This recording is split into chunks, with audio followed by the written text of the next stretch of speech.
Was born in Dayton, Ohio, grew up in this area, went to Springwoods High School. Hometown is Katy, Texas. And a man who somehow had to procure 50 tickets for friends and relatives. In there, and the count 1-1. At the press luncheon yesterday, Roger said that in Boston, they said, "How you doing?" And down here, they say, "How y'all doing?" And that's the big difference in pitching in the Astrodome. That and the dimensions. Yeah, there's a bigger difference. Fenway hasn't bothered him. Very few parks have. He was 14-0, then he lost to Toronto. Then he had his only real bad outing of the year last Monday night against Oakland, but he rebounded to beat the Angels Saturday. So he's working on a couple of days rest, and he throws a fastball by Gwynn. 2-2.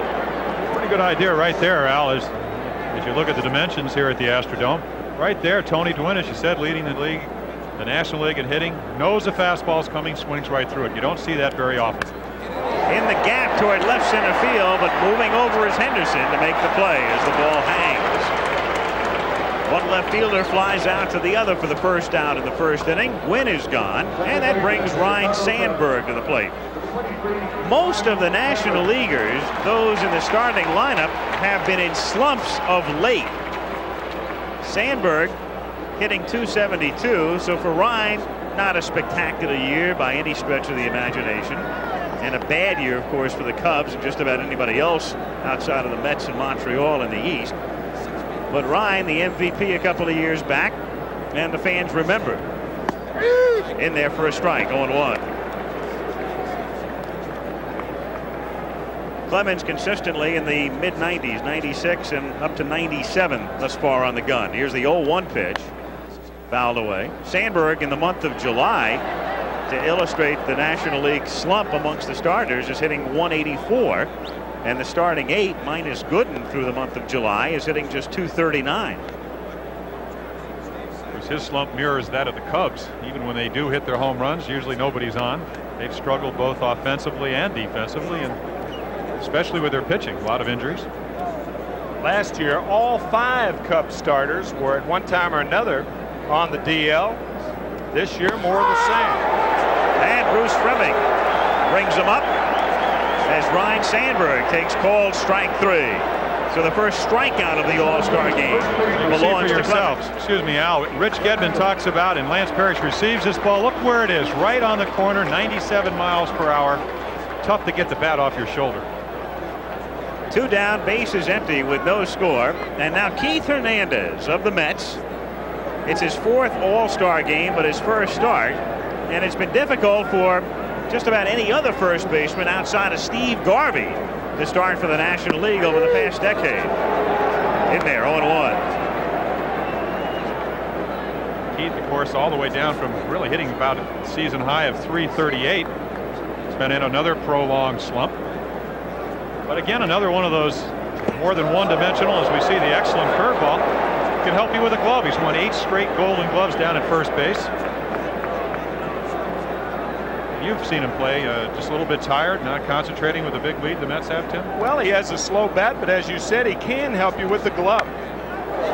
Rip foul into the seats back at third. Still 0-2. That's how the half inning started with the talking head of Dave Winfield.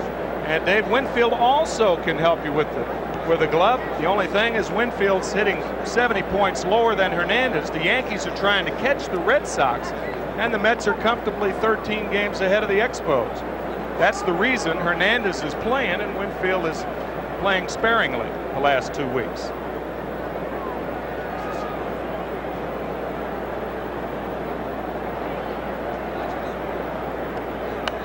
Fouled away again. Whitey Herzog, who can't believe what has happened to his team this season. And Whitey is the one manager who has lost an All-Star game for the National League in the last 14. Yep, he was there in '83 at Comiskey Park. As Hernandez is a chopper, Wally Joyner, the rookie from the Angels, flips to Clemens, and the National League is gone in order. So we've played 1 in Houston with no score. As we go to the bottom of the 2nd inning in the 57th All-Star game, and Gary Carter, Darryl Strawberry, and Mike Schmidt to face Roger Clemens. Carter fouling it away. You've noticed that the National League has Hernandez, Carter, and Strawberry batting 3, 4, 5. It's the first time any All-Star team has had 3 men from the same team hit in those slots since 1960.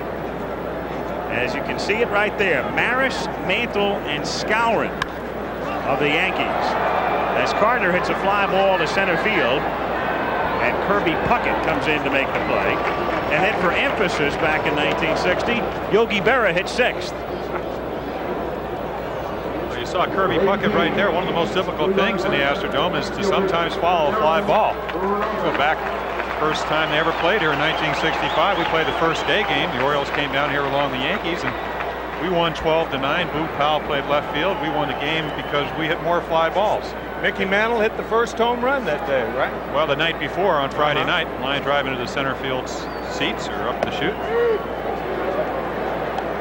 On the subject of home runs, Strawberry hit a shot yesterday that had to be seen to be believed in the home run hitting contest as part of the pre-All-Star workout.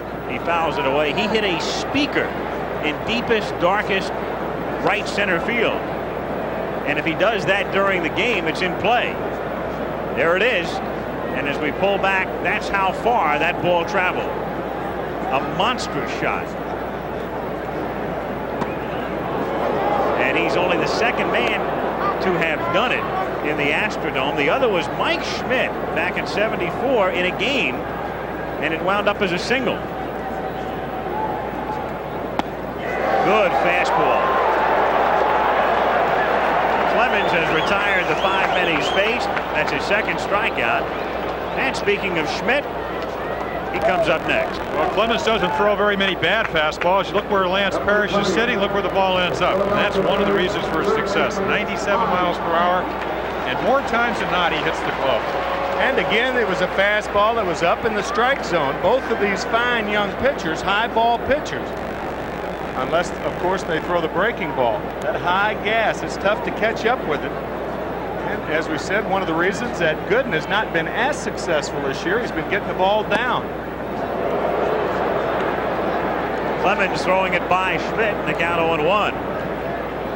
Schmidt hit 2 home runs in this park Sunday to lead the Phillies to a win over the Astros, and then took the day off from the workout yesterday and played golf. Fly ball to center field, deep, but there's a lot of room here, and that's Kirby Puckett making the catch. So 6 up and 6 down for Clemens. Still 2-0 American League, end of 2.